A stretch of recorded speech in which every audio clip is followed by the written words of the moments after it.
How you doing, bro? I'm doing all right. I got a holler at him. Oh, he sleep, man. He sleep. Knock down. The day is bumps and the bumps Oh, he too. ain't told me nothing about it. He got to get up. Oh, go on, holler at him.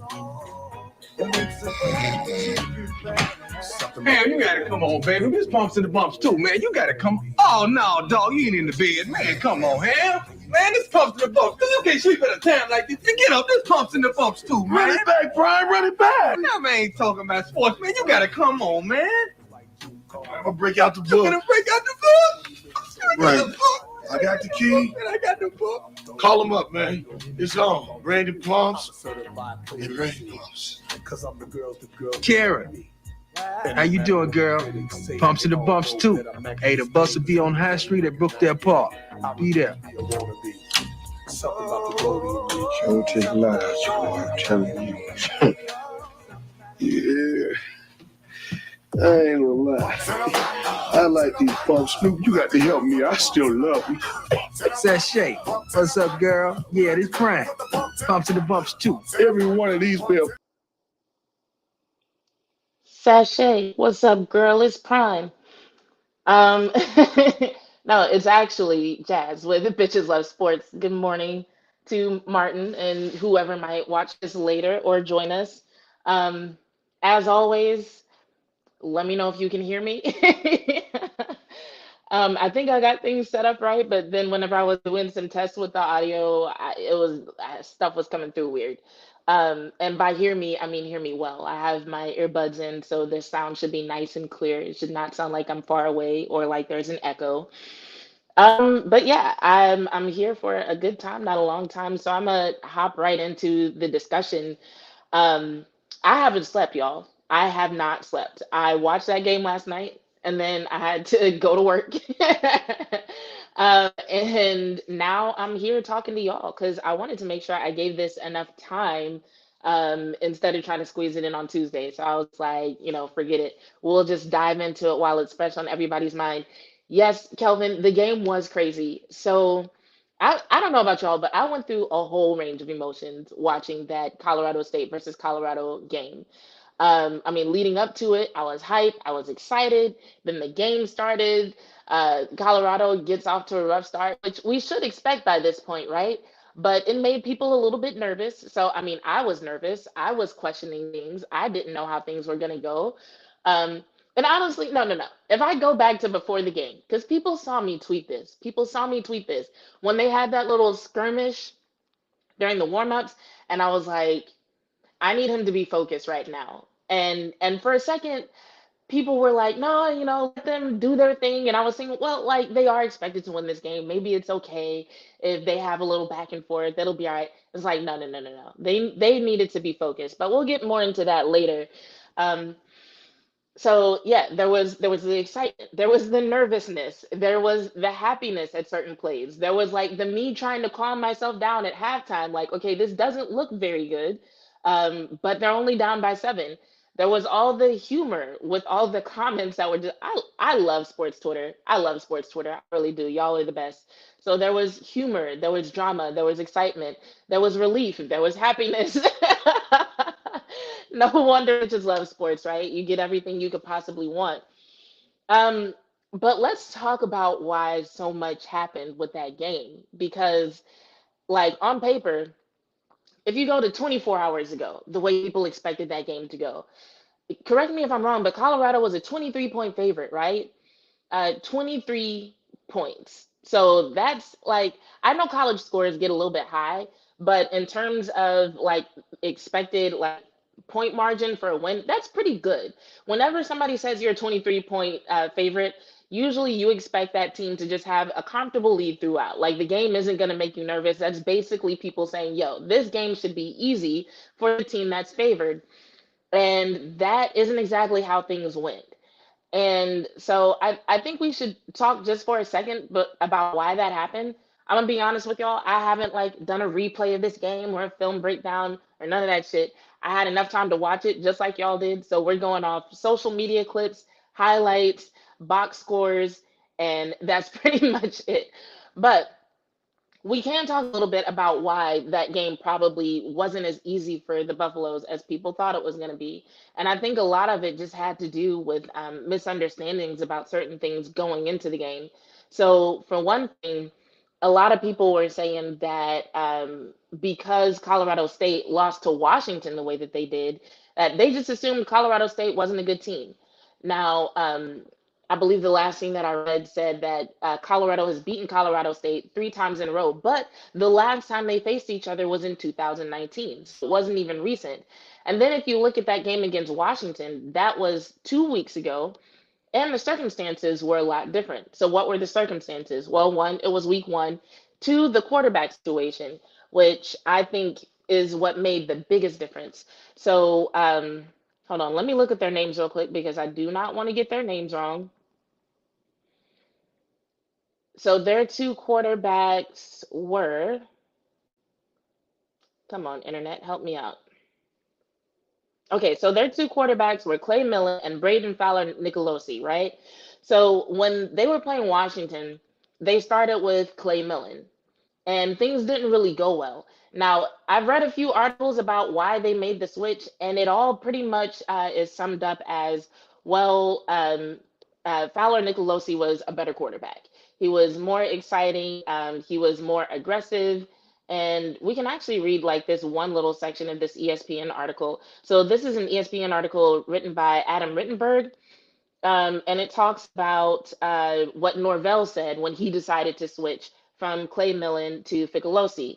He said Millen started most of the 2022 season, setting the team's single season completion percentage record, but Colorado State finished 128th nationally in scoring, and it got one of its 3 wins on the road against Nevada when Fowler Nicolosi started. And then Norvell said, when the game was on the line, he drove us down the field with the 2-minute drill for the winning touchdown. He can run, he's got good feet and a strong arm, and he's excited, and his teammates are excited. We've got to rally behind him. Um, and so that was the reasoning that led them to make that switch. So I say all this to say there were some people who were like, oh, they should have studied more film. They should have been paying more attention to their opponent. And I'm like, okay, even if they did, we're talking about one game where for most of the game they had in this guy who apparently wasn't as good with his feet and wasn't as aggressive and just wasn't as good of a quarterback for what they're trying to do overall. So it's like even if they did spend the entire week just watching film, whatever they watched would not have really led them to the correct conclusions about what to expect from this offense, you know?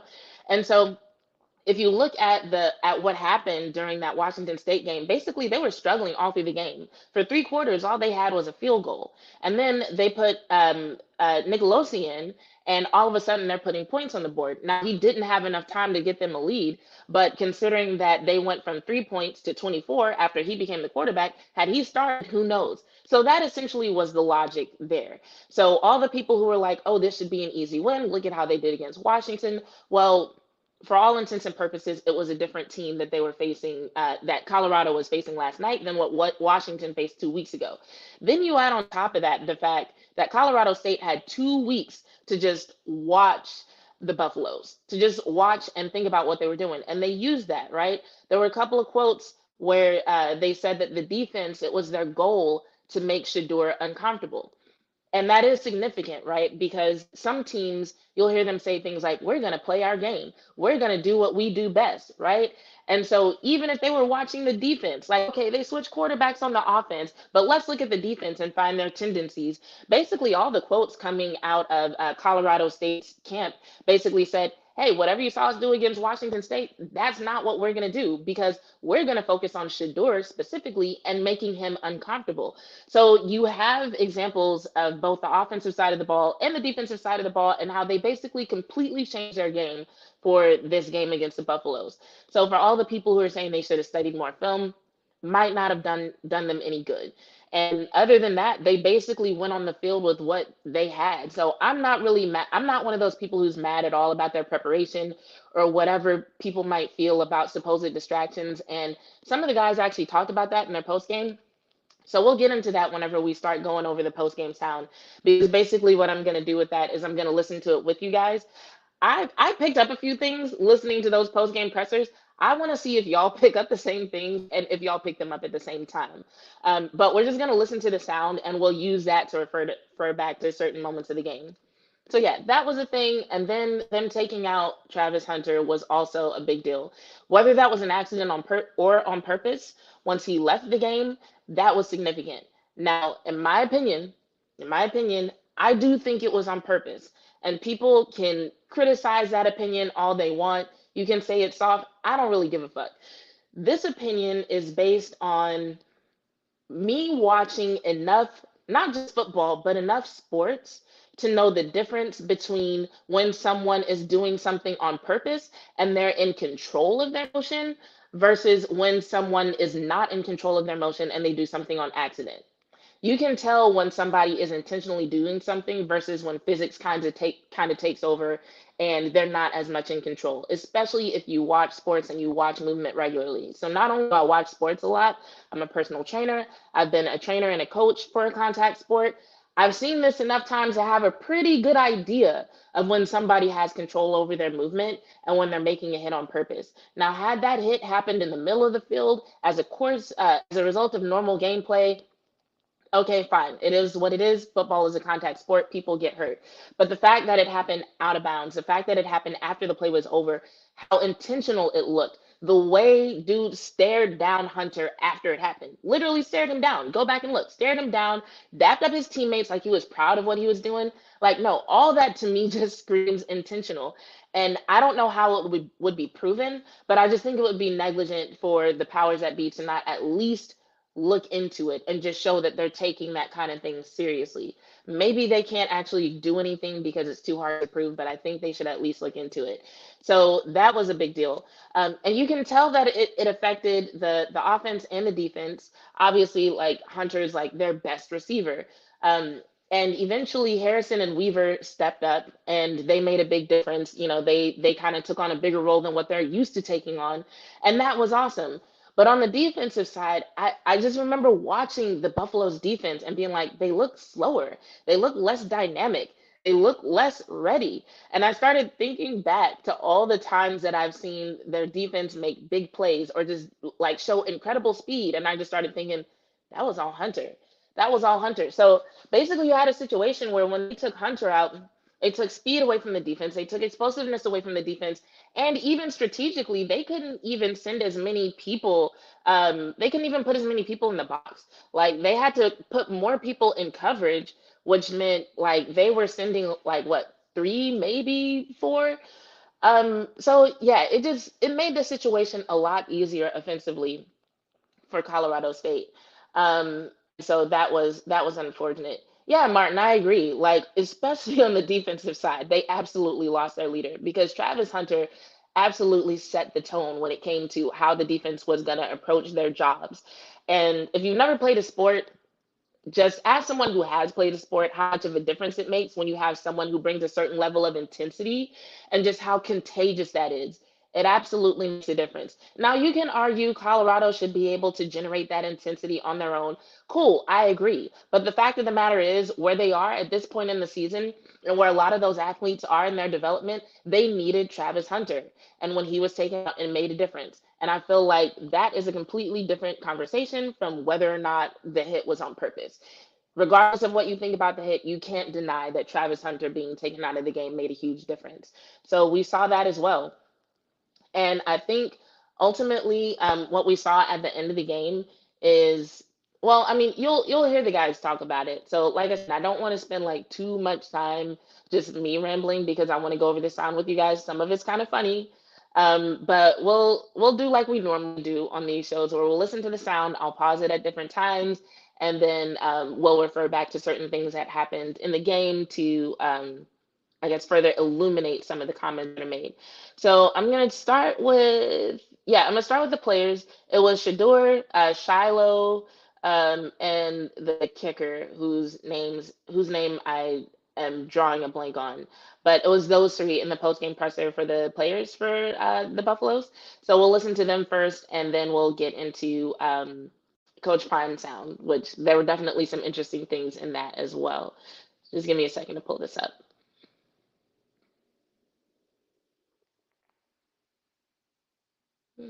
No, not that one.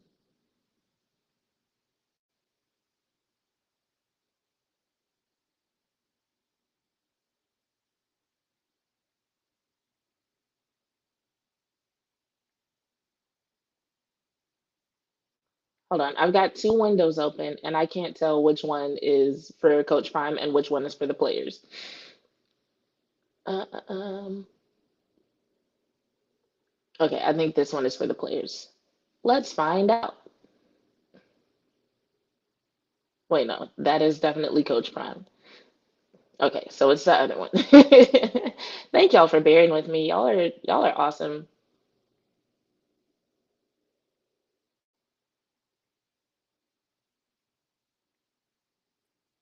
There we go. Boom.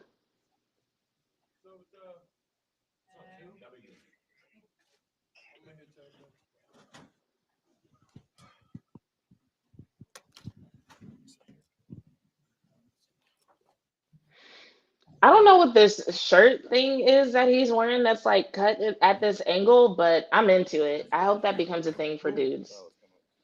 I like arms. Hello. Is he coming though? Nah, that ain't happening. Nah, Charlotte need his own. He got the pick six today. Yeah, he got the pick six today.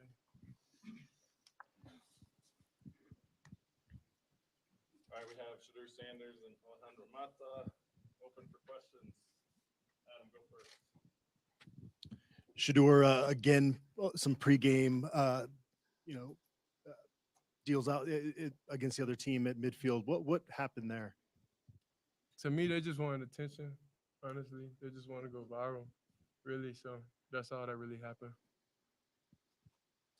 Tyler King with the Denver Gazette. Shador, as you guys are heading out there for the last drive in regulation, knowing you have to go 98 yards, what's the message to the team in the huddle as you know, with just 2 minutes left as you guys are going inside the game? Well, we do it in practice all the time, so it's not really a shocking or a surprise to it. It's just like, okay, we like those high pressure moments. Like that's what we live in, and that's I wish the whole game was just straight that. Honestly, that's when I say we excel.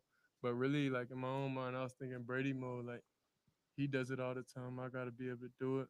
Just talking to him, just you know, and really just representing him in that way. Hey, Shador McMillan, Fox 31. You talk about Tom Brady and all the work that you put in with him, and also coaches talked about you. This isn't the first time you've had a moment like this. It's just a bigger stage that now people can see it. What have you learned from Brady, and where does this rank in terms of moments that you've had in these kind of pressurized moments? Well, I say it's a lot of pressurized moments, but I remember the biggest moment I remember was two moments when my dad was he was going through a thing with his foot.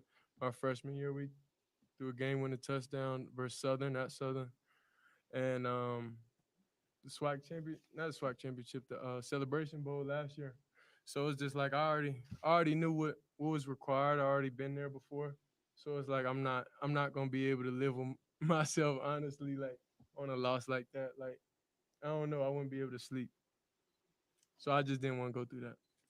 Hey guys, Nick Edwards here, sports report for Shador.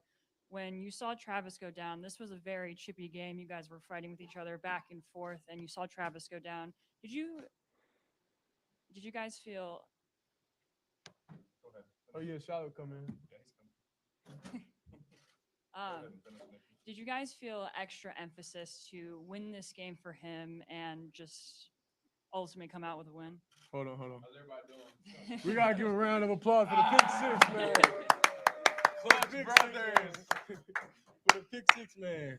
He tried to do dad's dance, but you thought he was gonna get I cut. know. I was gonna extend that pick. I was just gonna like go to the side like Madden, but I was like, this guy's mad and he's running pretty fast. Y'all hear me on the mic? Yeah. That's it, chill. Yeah, that was close though. But at the end of the day, it's entertainment, and hey, them ticket prices was worth it today. So me and Shador just playing before. We was like, let's make it close today for the fans. Nah, I ain't say that. Nah, he capping now. You know, it's a script. You know. Nah, but when Travis went down, like it made me feel some type of way, honestly, because like you took like one of my brothers, you know, Hold on, before we keep going, is it just me or does Alejandro look like he can't wait for this to be over? on the offensive side. So it it really hurt me a lot knowing, the work he put in and everything just leading up to the game and knowing like you could always count on him in those moments. So now we have Mikey step up today. 'Cause I'm proud of him for just getting in the windows and understanding. So his number was called and he was ready to execute. Yeah, the bad thing about losing Travis, man, you lose such a crucial piece of our team. He's on offense and defense, so it's like you losing two players in one. So that was pretty rough. Shiloh, on your interception, were you about to high step? Were you trying to high step at one point? I was finna high step at that 40, just like Coach Brown did, because I got a Coach Brown cleats on. So I was really thinking about it, but I was like, this isn't the NFL, so I can't do that. Or I'm gonna get a flag. So I was just like, let me just hurry up and just score, get the J6. And he was then- running fast and mad. And then a follow-up question for you. After that, their quarterback kind of settled in and they started hitting a lot of those crossing routes all night. What kind of was working for them that you guys were struggling with tonight? I'm not sure exactly what it was, but we'll see in film. But Coach Kelly put us in great positions. He gives us good calls. We just have. He said, I'm not sure exactly what it was, but we'll see it on film. Um, Yeah, so it was mesh routes. For anyone who didn't figure that out, if you're here, I'm assuming you were also on Twitter last night because otherwise, I don't even know how you found this stream outside of following me on Twitter. But yeah, it was mesh routes. And if he quote unquote doesn't know exactly what it was, I guess that explains why those were so effective. So yes, I do hope they look at those in film and understand them and figure out how to combat them because my goodness. Um, and no, Nick, I really do think that he oh, I see the LOL. Sorry, I don't always detect sarcasm. But yeah, Alejandro actually does speak mostly Spanish, I think. But they do actually ask him a question in this. But yeah, mesh routes. I hope they spend the next few weeks studying those because if I were going to get up against Colorado right now, I would be like, all right, team, we are going to practice mesh routes. Have to execute at the end of the day. Yeah, the quarterback had a great game. Like, he stepped up to the moment, he stepped up to the occasion, He and looks like a he did hostage. everything he was supposed to do. So I'm not trying to take credit away from them, but most of the touchdowns were, self-inflicted. It really wasn't none. They was doing that special yeah. at the end of the day. They want to talk on their interviews. I'm going to talk on my interviews. So it wasn't really none they was doing. It was just us, Like, that's just how it's going to be this whole season. We have the talent to be the best in this conference in the country. But we can only do it to ourselves. So he said they want to talk in their interview. I'm gonna talk in my interview. Pettiness is just like in Sanders' blood. Like the Sanders family is what I mean. Because I don't even think they said anything like that in their interview. But these guys have just decided that the Colorado State dudes must be talking shit in their interview. So they're here talking shit, which is spectacular or terrible, depending on what side that you're on. We got Mata here too. This though, by the question's way. for Alejandro Mata. He Alex doesn't Ramirez, miss. Mile High Sports Radio, the final word.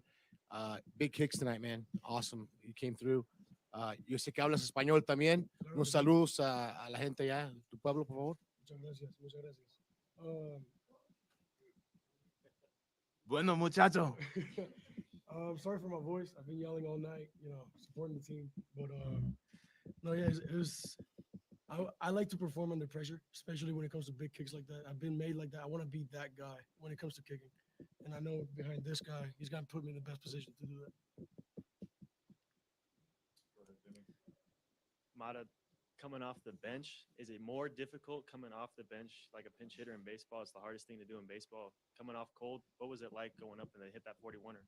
No, it's definitely harder, especially my original kicking cleats kind of broke in the warm up. So I had to wear the ones that I wore last season. And these cleats did not miss last season as far as I'm concerned. The magical cleats. The magical cleats. You gotta put them in trophy case. Was he complaining about the refs? I didn't watch all of Colorado State's post game presser, but we'll talk about that in a second.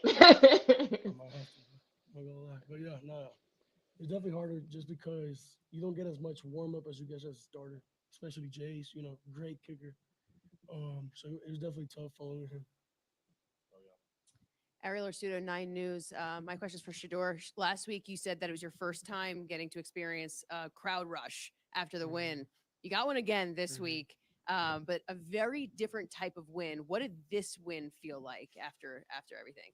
Well, first, I just want to thank God for, just everything, for just keeping us healthy and stuff like that. I took a big hit, and, he helped me stay healthy. So that was the first thing, but it just felt different. It felt like, man, we have no choice. We got to win, and it feels like that all the time. But this the first time it felt like just lock in no matter what. Go out there and just handle your business, and that's it. Be accountable for your side of the ball. Be accountable for offense. Defense, they did what they were supposed to do.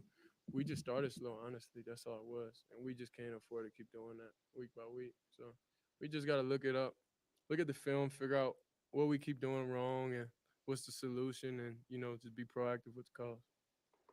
I'm glad he acknowledged that because they really do start off slow every week. And that was the other thing that was interesting to me just from reactions I was seeing. I don't know if a lot of people were maybe watching the Buffaloes for the first time, but against TCU, they got off to a relatively slow start. It was pretty even at first, but like in the third and fourth quarter, it was actually a back and forth game with TCU. Like I think people think about that game more fondly than how it actually went because so many people were expecting them to lose and it was the first game of the season and they came out and they actually won that game. TCU was ranked at the time, they were looked at as the national runner up. So it was like overcoming this, big scary opponent and people were like, "Oh wow, Colorado's so good because they beat TCU." But I think as we watch TCU throughout the season and then go back mentally, that game is going to look different than how people remember it feeling, if that makes sense. Uh, oh, hey, Mickey, what's up? So yeah, that TCU game was actually really close. I think they got the lead back with just a few minutes left in the fourth quarter, and then even then TCU got the ball back, and they had a chance to take the lead back and in the game. Colorado in that situation was fortunate that their defense held. TCU turned the ball over on downs, and then they got the ball back, and then they kneeled a few times and ended the game. But actually, like they were a few minutes away from losing that game. So the TCU game didn't go as well as I think people remember it feeling. People remember it feeling really good, but like on paper, if you look at it, like no, that game was actually a little bit rough. And then if you look at the Nebraska game, Nebraska made a lot of mistakes. I'm talking like there was a fumble, there was an interception, there was a missed field goal. I think there were two fumbles in the first half by Nebraska, and then there was a missed field goal, there was an interception, and so Colorado went into the locker room at halftime with the lead. But you have to ask yourself, what would have happened if Nebraska hadn't made all those mistakes? And it really did seem like had they not turned the ball over and had they not gotten such good field position, maybe they wouldn't have had those points. Relatable Cowboys fans, which if you know how I feel about the Cowboys playing that way, I'm not taking anything away from Colorado for that happening. All I'm saying is that we've seen them 2 weeks in a row kind of start off slow and have to pick up steam. And it's worked out, but with them going up against Oregon, with them going up against USC, I think they want to remedy whatever that is and figure out how to come out the gates as hot as they finish.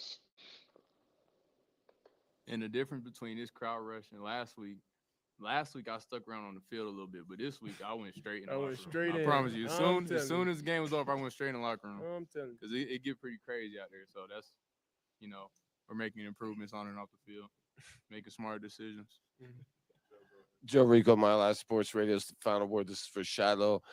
I saw at the end, I thought you were going to do a little bit of performing at the end, and then, you were tackled in the end zone. But, when you had the pick six, I think that, maybe it looked like it might be kind of one of those games where you would stretch it out, but it was a tight game. Can you talk about in the fourth quarter how that's going to come back later on in the year and how you guys might look at this game and in it, because there's going to be other close games down the road, I'm sure.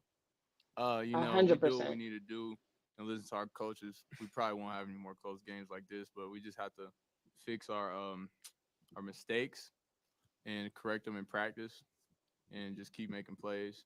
The whole game when He makes when it they was sound so starting slow, simple. it's like I know what they do. So I wasn't never stressed the whole game. I wasn't, trying to give motivational speeches. Like if you need motivation at this point, then you're in the You don't wrong. need to be out there. You're in the wrong profession. I'm So telling I mean, it's just football, and at the end of the day, we got it. If you don't know it, So the thing about the Sanders, I'm talking Coach Prime, Shador, Shiloh, probably the daughter, Dion Jr., all of them. It seems to be a family trait that they don't ever acknowledge pressure. Now they could be telling the truth, or they could really just like have developed this family culture where they don't acknowledge pressure. So anything that suggests they need more motivation or there's pressure on them, they're always going to be like, I don't feel pressure. I don't need motivation. I've got it. Yada yada yada. So I say that to say I wouldn't necessarily take his words as representative of the feelings of the entire team because the Sanders kids are just wired to say that. And I'm assuming that that is an accurate reflection of how they feel. But I bet there's a good chance, especially since Coach Prime says that they're only at 85% belief now, there's a good chance that there are people in that room who were feeling some sort of pressure. Um, so, yeah, do with that information what you will. That's my new phrase. what it is, and you don't got it. So, we out there to win, and that's just what we do. Daryl Gonzalez at 303 Gonzo, all social media platforms. When is it that you guys soak in the victory and then it becomes more family time versus looking forward to next week's game? Like right now. yeah, like as soon as I'm gonna go get an ice bath first before I leave, but go home, chill, Mondays is our off days too. So. Yeah, but that's really the time, like tonight, like 24 hours, the 24-hour rule, really. So really just tonight, get some good food tomorrow, chill, then about that business on Monday. Yeah, Monday's our day off. But that's when I usually get breakfast with Coach Prime because I'm the favorite son, Shador, he don't be coming, but maybe this time he'll pull up. Nah, But yeah, I mean, Coach Prime is always Coach Prime, so it's always like coach and family time all the time. He just wants the best from us, and he just wants us to be dominant. It's for all you guys. Jake Shapiro from The Fan. What was it like coming out behind Lil Wayne? I ain't gonna lie, I was so. Am I the only one who finds it interesting that he calls his dad Coach Prime? Is that just me? I was waiting for somebody to say something in the chat because they're like, "Yeah, when do you have family time?" And it's not about the win. And he's like, "Oh, right now." And then he's like, da, da, da, "I'm gonna have breakfast with Coach Prime." And I'm just like, "You mean your dad? Like what?"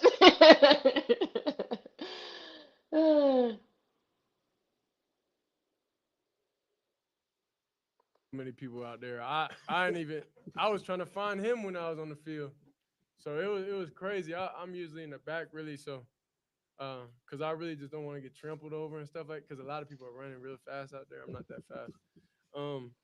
I mean, I picked that up, y'all, but I'm just like, it's just still odd to me. That's all I'm saying.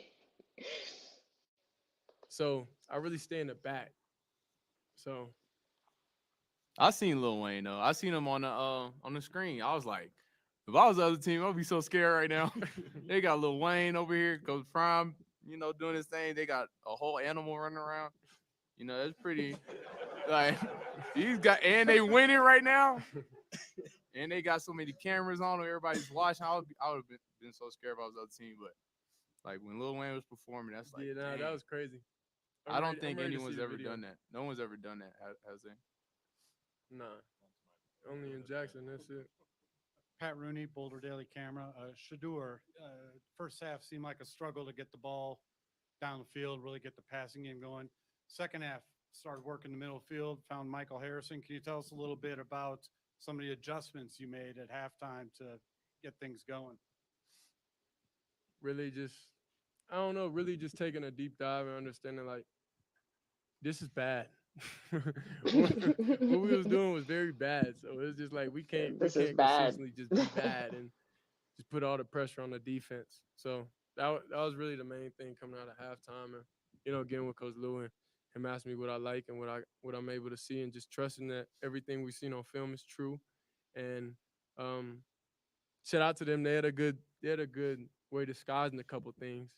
They really did. The corners played really good. So it was a good defense we playing against. They weren't no pushovers, but whenever we found out that's who they are and that's who Mickey, they did ask him like 2 questions. But yeah, he wants to get out of there. He's been wanting to leave since he got there. true to who they are and they wasn't gonna blitz, then we was able to call him up because you saw what happened the first time they blitzed. Shiloh, I want to go off what you said a second ago. They weren't scared, and you guys maybe it seemed like maybe caught up in the hype. Did you guys maybe get caught up in everything? And No. were you It's surprised not by them really. not being scared by everything? I feel like if you know the Sanders family, you already know the answer to that question is gonna be no. Like, did y'all get caught up in the hype? No. Like that's something they would never say out loud. No. I know what y'all think, but it's not really like that deep. It's a game, and you just have to go out there and play the game the right way. And if you're not in the right position, then they're gonna score. So at the end of the day, it's not really that deep. We just have to do our job on offense, defense, special teams all the time, and then we're gonna be that team that we are. If we don't, then we won't. It's a game. It's like chess, you know. You make the wrong move, you're gonna have to pay. Honestly, I'll say on the outside, of course, looking at the program, looking at the team, of course you're gonna think, okay, it could be distractions and stuff. We know at the end of the day, we got to keep winning. Simple as that. Like if we stop winning, and all this stuff goes away, you know. So it's like we don't really have a chance to really enjoy it how everybody else that's not suiting up every day gets to, because if we don't go out there and we don't make plays, then that's just what it is. But I doubt we was distracted or felt overconfident that we was gonna beat them. It was just like we just making simple mistakes, and that's just how football is. So here's my only issue with that response, right? There is, even if you're not paying attention to something, right? So let's say you go on first take, and then when you're not on first take, you're completely locked in. And Lil Wayne's there, but you're ignoring Lil Wayne. You're completely locked in. There's still two different things that can affect you as an athlete that we're not always conscious of. So, and both of them have to do with just like stimuli, right? So, one of the reasons that away games are like less beneficial than home games is that just the process of changing your routine, being in a new environment, that introduces new stimuli that can actually have an effect on your energy levels. It can affect your mood. It can have subtle effects on your performance, you know? So when you're doing all this stuff and you're doing interviews and you're changing up practices so that people can hand out free sunglasses, and you've got all these celebrities on the sideline, like there were people saying like, oh, the sideline is packed, there's no room down there, so on and so forth. Those things can have subtle impacts on your performance. So even if your conscious focus, what you intentionally think about is you're thinking about the game, you're thinking about your role, those things can affect you. And you might not realize it, you might not realize how much unless you kind of go back and forth for a while and take note of subtle differences. Then there's also something called central nervous system fatigue. Um, or CNS fatigue. And that's basically just the idea that the body as a whole can only handle so much stress. And by stress, I don't mean things that stress you out that like make you angry or upset you. I just mean stimuli that causes you to respond, you know? And so central nervous system fatigue is something that, you know, most as strength and conditioning professionals will pay attention to whenever it comes to athletes, just to make sure that hey, we're not adding anything else on this athlete's plate that might actually cause them to tire out quicker. Now, a lot of times that happens in the form of making sure that they get enough sleep, making sure that their workload in terms of academics or their professional life isn't too heavy, or even making sure that their workouts or whatever they do outside of team practices isn't too much on them leading up to a game. But things like adding interviews, adding commercial spots, adding different events, adding more people to a situation can also tax the central nervous system. So it's like props to him for being intentional about being locked in. If he says he's locked in, I believe that was his goal. I believe that was his purpose. But I think it would be negligent to just act like all of that stuff couldn't possibly affect the team. it could. And I'm not necessarily mad at them for doing it because Coach Prime has made it clear that he wants to prepare these guys for the pros. And if these guys do well and they go to a team that gets a lot of media coverage, that's something that they're going to have to figure out how to balance, you know? But I do feel like it just makes sense to acknowledge that, like, yes, the environment was different and it may or may not have affected you, but props to you for staying locked in. Question for Shiloh, Jake Schwannis, DMVR. You didn't have any turnovers until this game. What was it like to finally get two of them? Very impactful turnovers. Well, my first year at Jackson State when I had 4, I didn't get a pick until like the 6th game. So I wasn't really stressing that, you know. I told the Lord, I said, Lord, you give me a pick 6 today, I'm going to go to church in the morning. So it's 1:06. I need to go home so I can, you know, wait with me go to church tomorrow because I made a promise. So, yeah, I mean, if you do your job, they're going to come. Since it's 106, we'll go one more with me. No, I'm telling you. It's 106. Yeah. This That's one's for crazy. Shiloh and Shador. Obviously, the last couple days, this matchup got extremely personal when comments were made about your pops. How satisfying was it when the clocks hit 00, having both of you making such a big impact in defending your dad? At the end of the day, it was just about winning the game. Of course, it's personal, but when you get in between those lines, then it's football. That's just what it is. And now we show everybody respect, you know, and dignity and respect our opponent. But when they, you know, when they did that to Trav and stuff, it really clicked for me. Like, nah, they really out here tripping for real, like overly tripping. So it was at that point Overly on, it was tripping. really like, you know, I'm not able to say bad words though, but it was, you know what I'm trying to say, honestly. So yeah. Some bull junk in Coach Prime words. Yeah. But I don't know. I think we was just out there fighting and battling for, you know, hats and sunglasses. So we did it. We came through. You know, they gotta respect us when we wear hats and sunglasses when Coach Prime does. And you know, Coach Prime was raised right.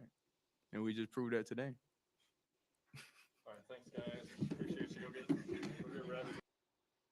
Fighting and battling over hats and sunglasses is crazy. Um, so yeah, it's hard for me to really buy into that last statement about like, oh, we were just there to play a game because I'm just like, no, y'all started a scuffle like during warmups. So yeah, I look, if they say it was personal, it was.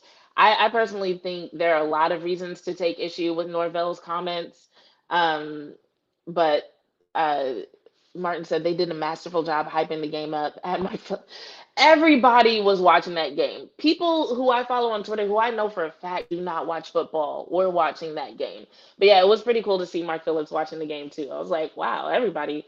Mark Phillips followers are crazy. I reposted his tweet, his post, whatever, however you want to say it now. Um, and I went back in like 5 minutes and it had almost 200 reposts. And I'm just like, what? Like, this dude's influence is crazy. King Jago, did I see Prime told him to be careful about girls jumping in their DMs? I did not see a specific clip of that, but I'm not surprised he said that.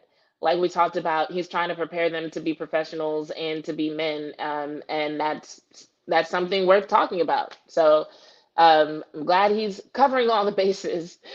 All right. But yeah, as far as what Shador just said about, you know, oh, at the end of the day, it was just a game. I think that's kind of the narrative that they're going with now. Um, and it makes sense for them to go with that narrative now, because you don't want to have like this lingering beef that people might try to monitor or that people might try to prolong or keep going. But yeah, there was definitely some chippiness before the game even started. And then, of course, like y'all saw what happened after Travis went down. So, once again, do with that information what you will. All right, we are going to take a second and look at Coach Prime sound. His was interesting, y'all, but I'm going to see if y'all see what I saw.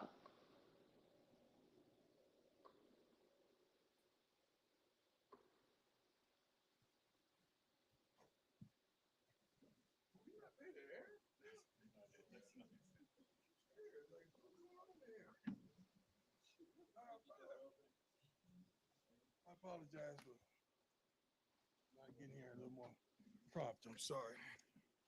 Had to shower and dress the team and so forth. Great game. Played like garbage in the first half.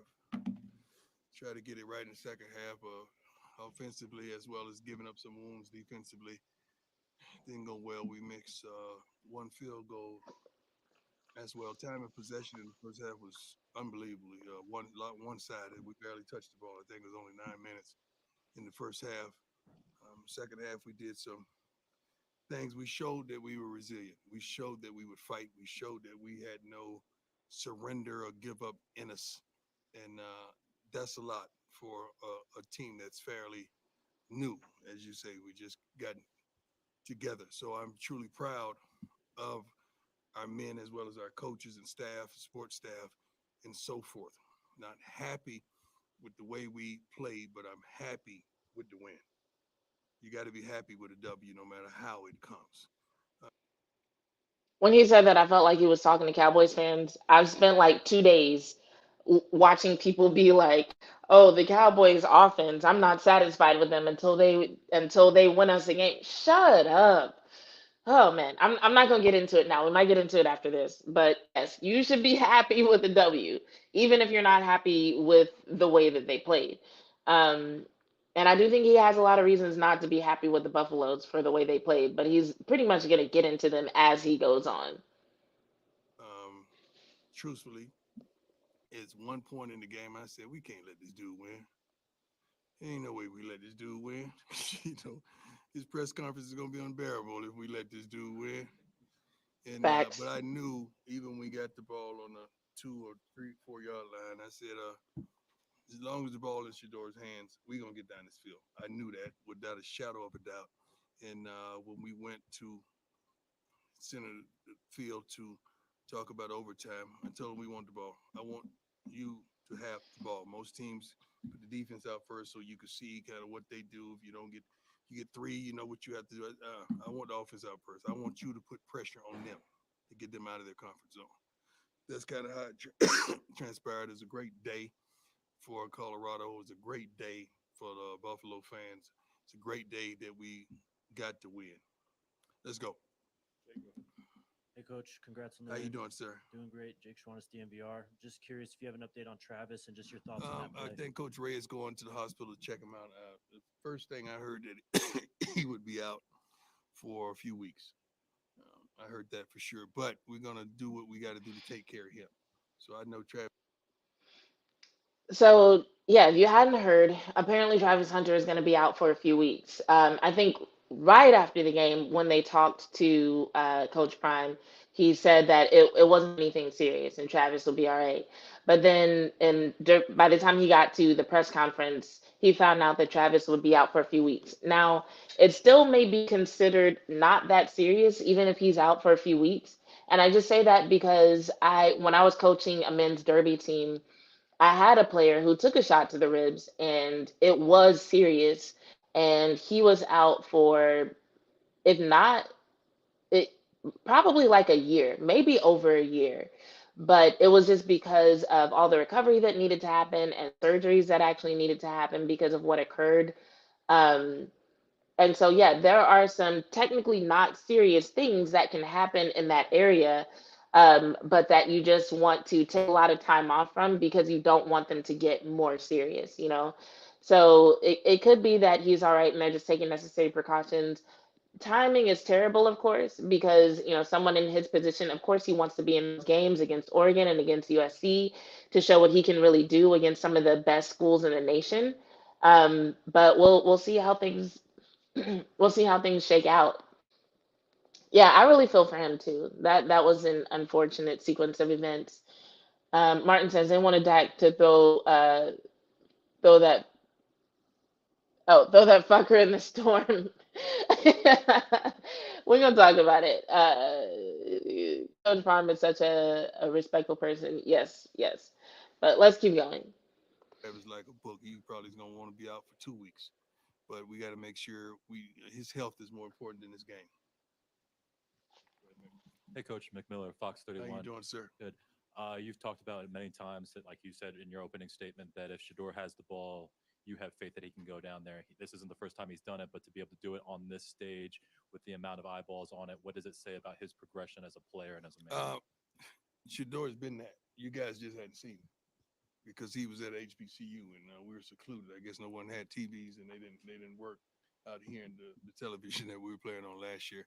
But this is who he is. It don't matter where he came from. That's who that guy is. And his passion and his study habits and his commitment to excellence, it shows every weekend. I know a multitude of people, not you guys. You guys are family. You beautiful women are family. But people wait for him to fail. Like he can't keep this going. Yes, he can, because this is who he is. Hey, Coach. I just noticed it wasn't until the 5th drive that I charted that Michael Harrison took the field for the offense, and Yeah. it wasn't until much later in the game until Alejandro Mata took the field as the kicker. So I was just wondering, what's the message? How do you keep these guys focused when they start? Well, they got to getting focus. finish? If a guy isn't starting, he's contributing on special teams. So a lot of the starters we don't allow to play special teams unless they're seniors or aspiring juniors that's getting ready to go pro. So he got in there and did his thing and caught some key balls for us to move the chains. And Mata, I give everybody opportunity. Mata don't miss. I know that. He hadn't missed. I think he got one blocked in Jackson, right? That's it. Mata don't miss. So I'm going to give everybody an opportunity to do what they're gifted to do. But when it comes back around and he's up, he's going to nail it. Hi, Coach Adam. What's your Tiger? How you doing, sir? Sports doing well.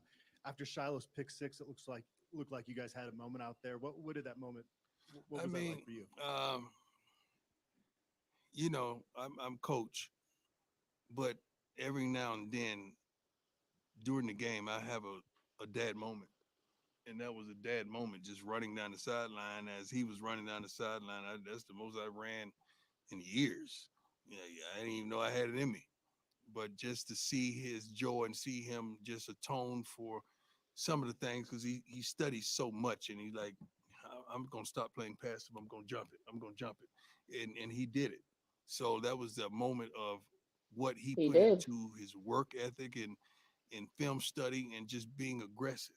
And he's capable of that. I don't know how many tackles he made, but he had a heck of a lot of tackles. That what I saw throughout the game as well. He made plays. That's what counts. That helps us win. Ariel Arsuto, 9 News over here. How you doing? Tucked back here. I know you said you wanted to dominate this game. Yeah. Clearly, it didn't go that fashion. That's but right. Is there a different kind of satisfaction that Yeah. comes with this type of win? Resilience. I mean, the guys, they had every opportunity in the world to give up. They had every opportunity in the world to give in. They didn't.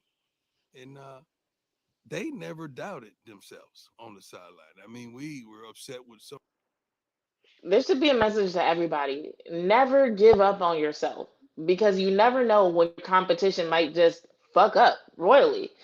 And then it's your time to shine. I just cannot get over the number of penalties and yards. I think at one point when I tweeted about it, it was 16 penalties for like 160 or 170 something yards, and then they got a couple of penalties after that. The shit was wild.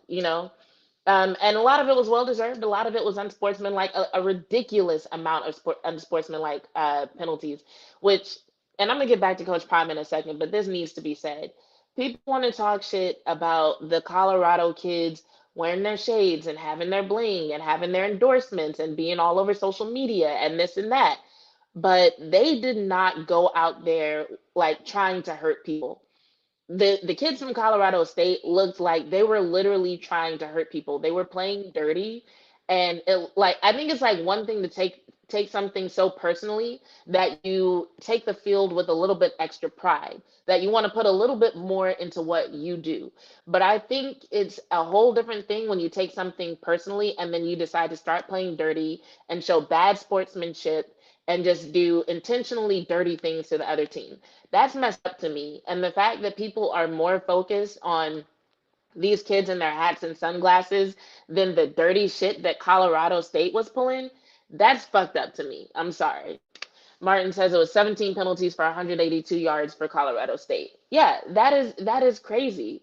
So I'm really glad that Colorado didn't give up on themselves because at the end of the day, they were given opportunities and they were in a position to take advantage of them because they were mentally prepared. I always say luck is when preparation meets opportunity.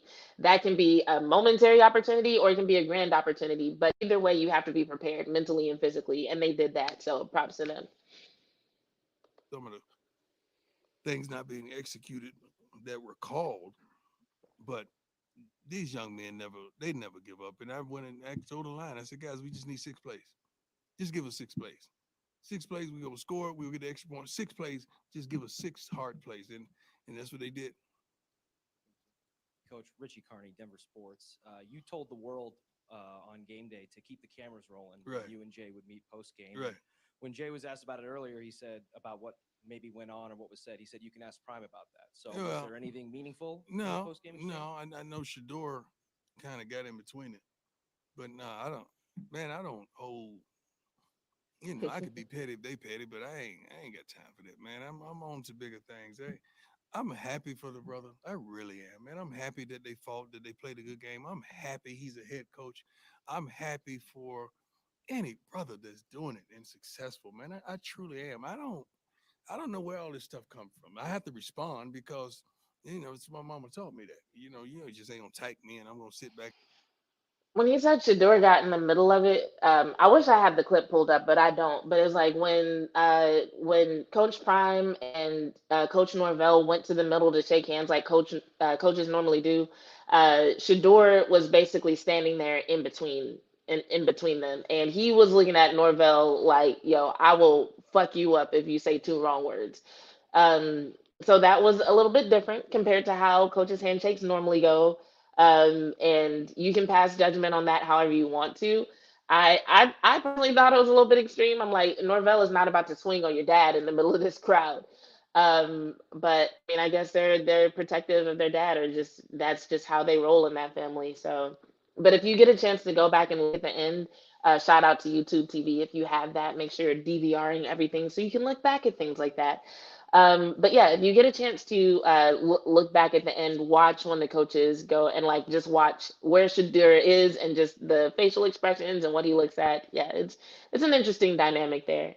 I ain't gonna say nothing, but I'm happy for that dude, man. I don't know him, but I'm happy for him. I wish the best for him. I really do. Nothing. My success ain't got nothing to do with his. So why would I want him to succeed? I don't know how people get down like that. My blessings ain't got nothing to do with his blessings. Coach, back-to-back weeks.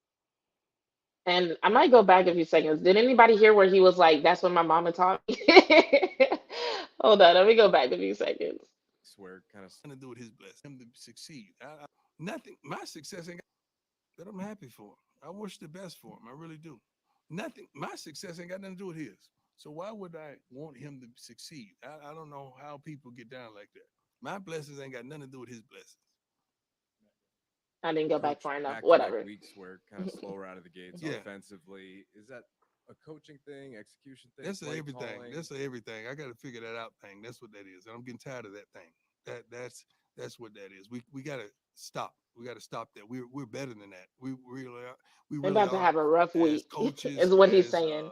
a team, as an offense. We better than that. We better than that on the silly stuff. How many times we gonna give up an under route? I know you guys got tired of that. You're like, darn, don't they know an under route coming? Yeah, we knew that too. But how can you not? I mean, I wish you could hear. They need to start playing the conversation on the headset on television so you guys can hear what's really going on.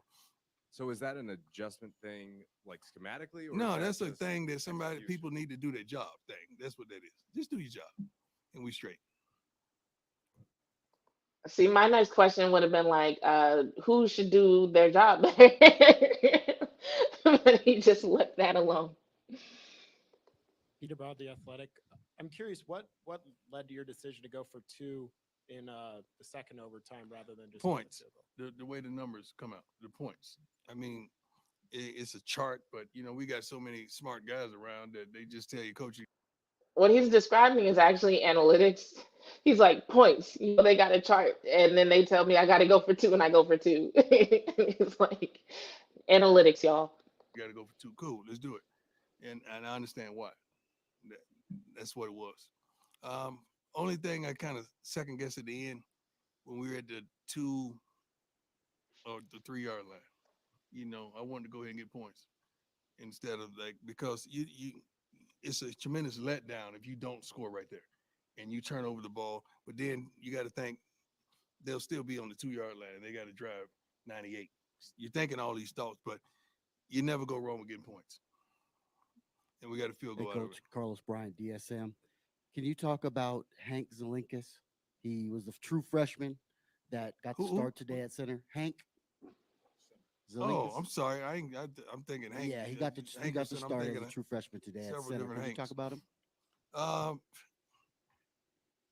It's hard. Fun fact, they don't have several different Hanks. I was watching how everything flowed. I haven't watched film to see how he really performed, but he stepped up, and that's what this business is the next man up type of business. So I'm laughing because Prime is like, who the hell are you asking me about? What are you asking me about this kid? He's like, Hank. Dude is like, yeah, the freshman center. And he's like, okay, yeah, he stepped up. He's like, I ain't watching, but yeah, he stepped up. Cool. Which he didn't actually. The O line was having problems all night, and I'm sure they'll look back at that in film. But this was the moment that I realized Coach Prime was exhausted. Exhausted, y'all. Look at his face right now. He is fighting to stay awake and stay alert and answer these questions. Vaj sends his love. Thanks, Vaj. Okay. Um, send him my love back. Thank you. Um, but yeah, he is like fighting to stay awake right now. And you'll start to hear it in more of his answers. I just want y'all to like really listen to the questions and listen to how he responds. There are some good answers, but there's also some that is just like, yo, this dude needs to go to bed like right now. I'm proud that he stepped up. And I just realized I said that kind of sarcastically. No, like for real. Send Vach my love. Vach is sensei, and I appreciate it. Haven't watched the game film to really give you a true evaluation on how he did. Hey, Coach Brian Howell, the Yes, sir. camera. You know, Shedeur struggled throughout the offense struggled throughout the entire. Yeah, game. I'm So- glad you corrected that. 'Cause everybody's looking at you like, Right. oh, excuse me. So, but you know, he talked about this. You know, that drive at the end of regulation. You know, that quarterbacks kind of make those moments make quarterbacks. He talked about that being maybe a Brady. I don't think that moment makes him because he's had a lot of those moments. You just hadn't seen those moments. So you're just getting an opportunity to see those moments. That's who he is. I never doubted the fact that if the ball's in his hands, what he's going to do. No one on the offense, no one in the darn stadium doubted the fact that we don't doubt him. That's who he is. If you were watching that game, you know they doubted him. I literally tweeted during the game, I was like, this student section does not look like they believe. And they did not, but they got it back. Let's keep going. We just got to make sure the ball is in his hands and key thing. Fourth down plays, third and short plays. We love the ball to stay in his hands and allow him to make the decision. Now, if we don't succeed and he made the decision, I can live with that. But it's hard to live with something when the ball is not in his hands. Well, I want to ask also because he did the same thing in the Celebration Bowl at the end of regulation. Yeah. What's different about him in those moments? Does he get I a little more locked in? I think he was 38 for what, 47? I think he was pretty locked in all game. What is he doing for this season? 80%? Some crazy number like that? That's like you guys are taking this stuff for granted. This is not normal. Like this kid can flat out play. Forget the name Sanders. The kid can flat out play this game. He's I don't know what his completion percentage for the season. You are good, man. You are a heck of a. You know you're good, right? I'm straight up. And I was mad because I saw you last time, and then I'm like, oh my God. Yeah, so I wanted to give you your flowers in front of everybody. You are good, dog. Yeah, y'all know who this cat is, right? Y'all know who this is? And all the black folks like, yeah, we know you. White folks like, who's that? That's the truth. Y'all just won't say it. You're good, my brother. I appreciate you. That's the truth. Y'all just Amen. won't say. You're good, man. Hi, Coach. How you doing? Good. How are you? Good. Nick Edwards, Hughes Sports Report. It was Honestly, when he made that comment, because I was just imagining the people in the room being so awkward about it, I was like, okay, he went there. Hopefully they laughed. But when he was like, that's the truth, y'all just won't say it, I'm like, they're not laughing. You're the one laughing at this racial joke. And everybody else is like, can we get back to talking about Shador? Like I said, Coach Prime was exhausted. Spectacular day in Boulder today. So many events. You're Yeah, here and yeah, it there, was. seeing all of your friends. What was kind of your favorite moment from today, whether it be the game or the extracurriculars? That is so tough. That's a great question. The Rock could be our president if he wants to be. With his 390 million followers, I mean, if he just asks everybody to give $1 to the university, I think we have no problems with the NIL. The conversations I just had in my room with Key Glock and some of those guys from Memphis, and with Cameron, I love Lil Wayne like he's my son. Like he, speaking to his mother before the game as well. There's so many different moments, being on the different sets and seeing these beautiful, wonderful fans all congregate together. Campus was electric today. I don't know if some of you got a chance to witness it, but I don't know how it's been in the past, but campus was electric today. And don't dismiss the fact that we always recruit. So when those college kids that are recruiting trips see this kind of stuff, it's one of the big fellas just said, "Hey man, it's different. This is straight out different here." And we had some dogs here on recruiting trips today. So it was so many wonderful moments. I don't know when we're gonna put it out, but my mother was pretty much the pregame speech today, her and Rock. So you're gonna get it's gonna be good when you hear what she had to say in the pregame speech. Yeah. I definitely can't wait to hear Mama Prime and The Rock and whatever that pregame speech sounded like. I'm really excited about this. But everything he just said is a big part of the reason why I played the clip at the beginning that I played, because it's like I don't really know how familiar a lot of people are with Deion Sanders and who he is. I'm assuming a lot of y'all are, just because y'all are knowledgeable about sports. Like almost everybody who follows me is either like another content creator or somebody who just loves sports that damn much. But yeah, like he's always been about the lifestyle. That's why he played all the sports that he played. Like it's never just been like him being the greatest at those sports has been part of the lifestyle. He's always been the one to want to socialize with the rappers and the celebrities and so on and so forth. And so I'm pretty sure that when that reporter was like, "Hey, what was the most significant moment of the game for you?" She actually meant the game. And he's like, "No, like The Rock was here, and Master P was here, and Lil Wayne was here, and my mom did a pregame speech with The Rock, and that was cool. And the vibe was electric." And people might think that he's like saying that to dodge the question of like what actually happened during the game. Like, no, he means that shit. He means it 100% wholeheartedly. That probably was the most memorable thing for them. Now, and this might sound weird, but had they lost, the most memorable or significant moment actually might have been whatever sealed the loss for them. But the fact that they won, now that's behind him. He's going to focus on, okay, what do we need to do better? Everything that he talked about as far as like the slow starts, be more efficient on defense, figuring out how everything's going to work without Hunter, all of that. But the most memorable thing, I promise you, was the environment that was out there today or yesterday. And I must say, because a lot of people are like, "Oh, well, why are all these celebrities out there?" Make no mistake, what they're supporting is the culture.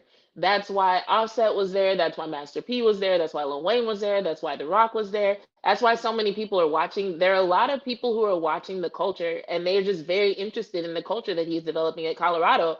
A lot of it has to do with the fact that people never really thought a culture like that could exist at a school like Colorado, you know? And Prime never calls it Black culture. And I don't like to use the word urban because it's damn near a dog whistle term.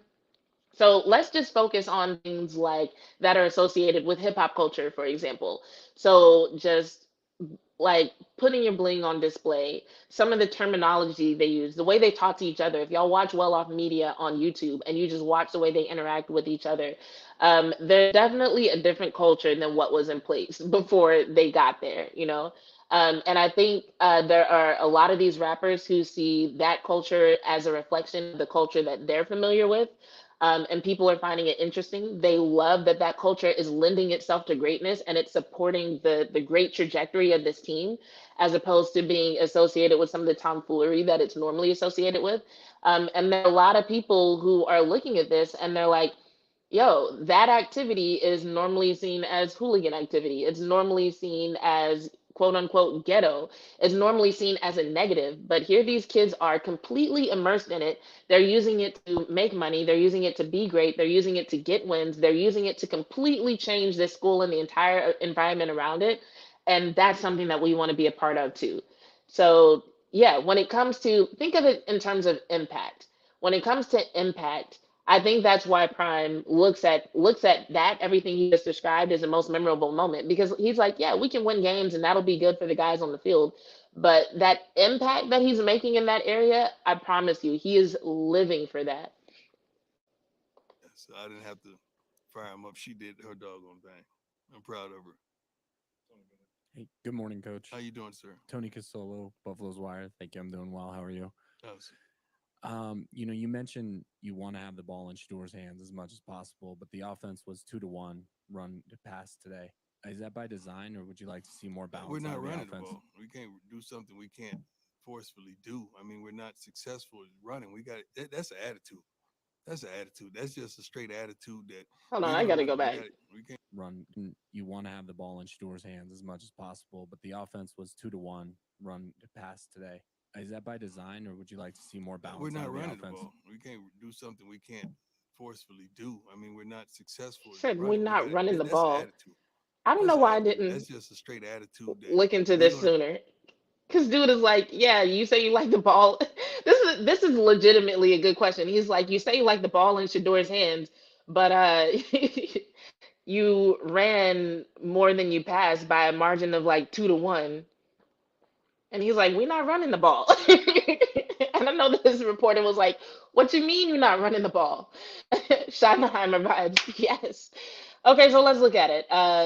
In the game last night, Colorado had 25 carries for 70 yards, um, 38 receptions for 348 yards.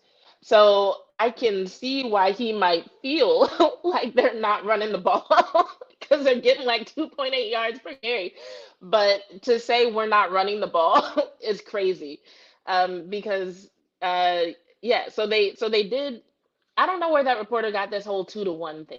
That is kind of weird because it looks like 38.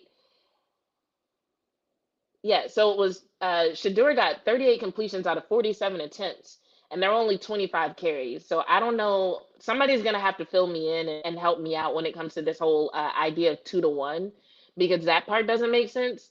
But yeah, you ran the ball 25 times and it didn't get you anywhere. So I guess now you're just like, we didn't run the ball. Hold on, I gotta listen to his explanation of this again. This is hilarious. Run the ball. That's an attitude.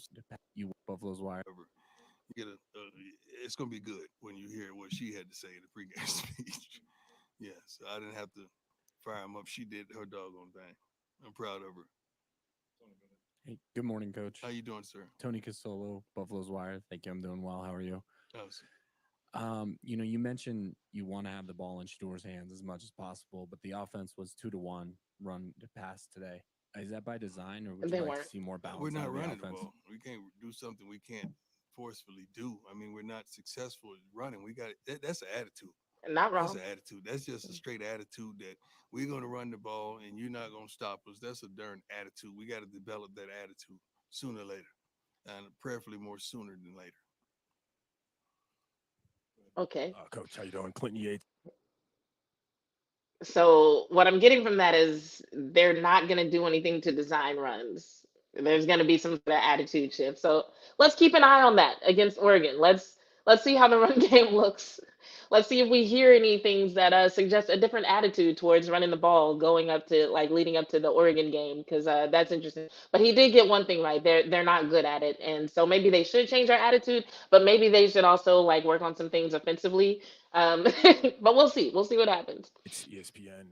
You talk about the vibe around this team, all the different people that are showing up around the program. Y'all are starting to get mentioned along the likes of Georgetown Hoyas, UNLV, Fab Five, Black America's team. You know what I'm saying, in terms of what you're representing. What's that like for you guys in terms of the popularity you're taking on national? Well, first of all, these kids weren't even born, so they don't understand that. Dennis Thurman and some of the older coaches like myself, we understand that and how dynamic and how much of a blessing that is to even be mentioning those likes.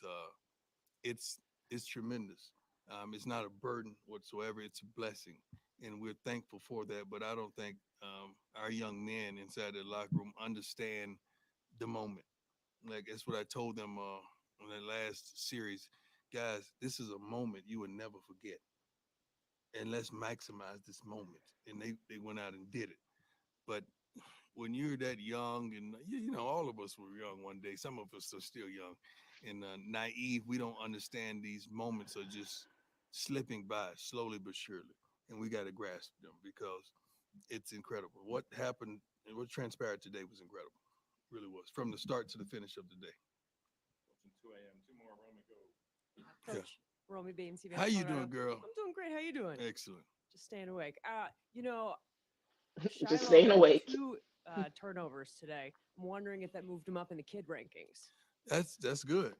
So somebody earlier asked about Shiloh being the least liked. So here's updated kid rankings for those of y'all who keep track of Coach Prime's kid rankings. Yeah. You know what? He is moving up. He is moving on up like the Jeffersons. But Shador is straight up balling too.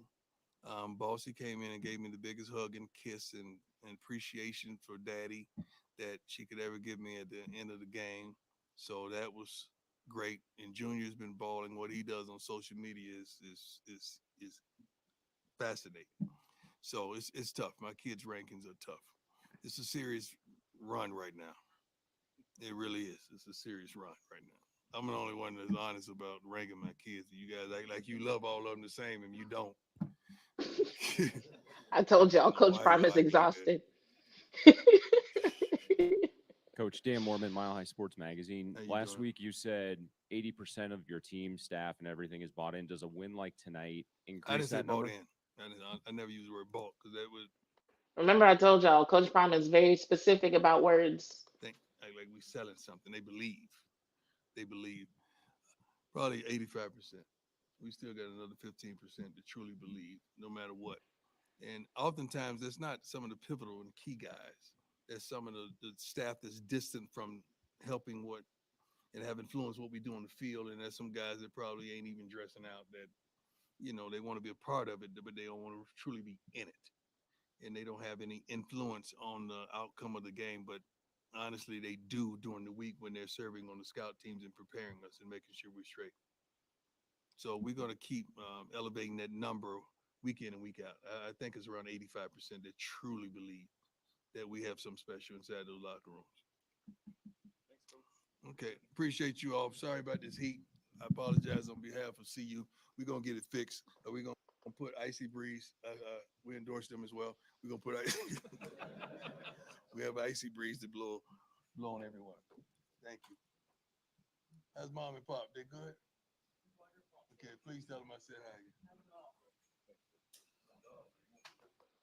I don't even know what Icy Breeze is, y'all. And how hot does it actually get in Boulder, Colorado?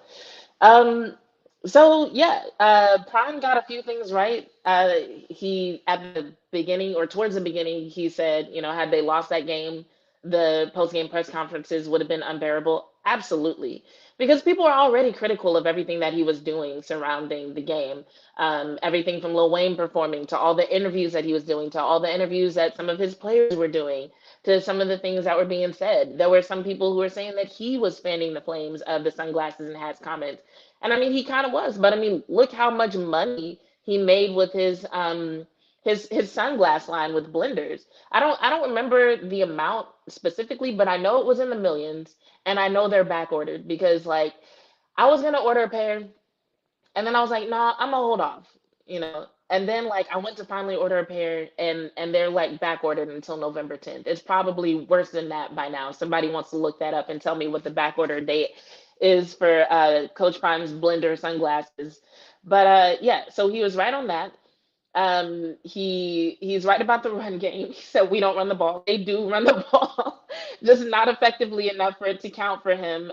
Which I can't really be mad at him for that. When you're getting less than 3 yards per carry, that's not exactly what you want, you know.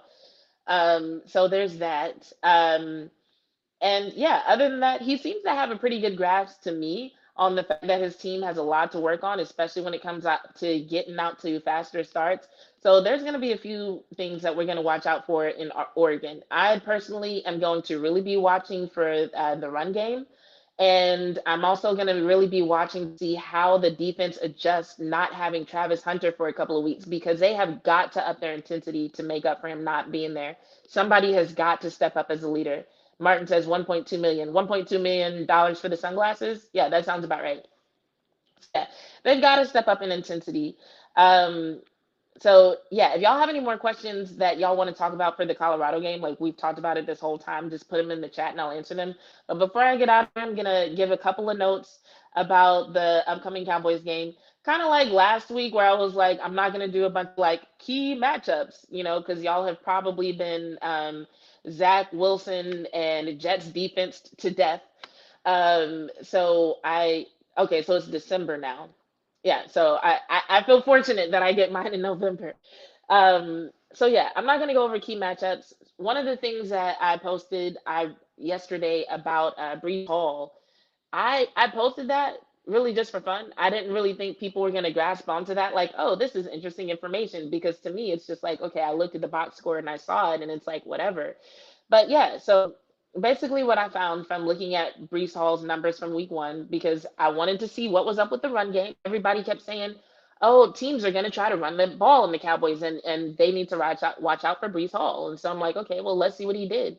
And I looked and like, yeah, he had a long run for 83 yards. He had another pretty long one for 26. But outside of that, he was averaging less than 3 yards per carry. So basically, if they can do a good job of containing him, he won't be that impactful in the game. And I feel like if the Bills were able to do that, we can do that, you know? And then as far as Zach Wilson running, everybody's like, well, you know, Zach Wilson, like he's a run threat. I'm anticipating that they'll probably try to design some runs for Zach Wilson. And probably because, you know, everybody's like, oh, Zach Wilson's going to make mistakes. Zach Wilson doesn't just make mistakes, he fucking panics. He panics, right? So making a mistake is like on the ball away when somebody is open. Making a mistake is like, you know, I don't know, get like calling a play wrong and your receivers are confused, or maybe even an interception. No, I can almost guarantee you something that I'm going to see several times tonight is Zach Wilson clutching onto the ball for dear life and running the fuck backwards. And it might even start to look like a 3 or 5 step drop. And then you're just going to see him start running because I'm telling you, this pass rush is too fast for him and he's not going to be able to handle it. He's not going to handle it well. And so what they're probably going to do is have some designed runs for him so that he can just take off and run. But that's going to happen a couple of times because he's not good at sliding. They're going to light his ass up, and then he's going to be scared to do that too. I really feel like this is going to get ugly for the Jets very early, and it is going to get to the point where they're going to try to hand the ball off. We might see something Eagles-esque, like how the Eagles got to the point against the Vikings where they were just like, all right, we're just going to take turns rotating backs and just hand the ball off over and over. But the Cowboys are not the Vikings. And I can't think of a team in the NFL right now that has a run game that will last for 4 quarters against the Cowboys defense.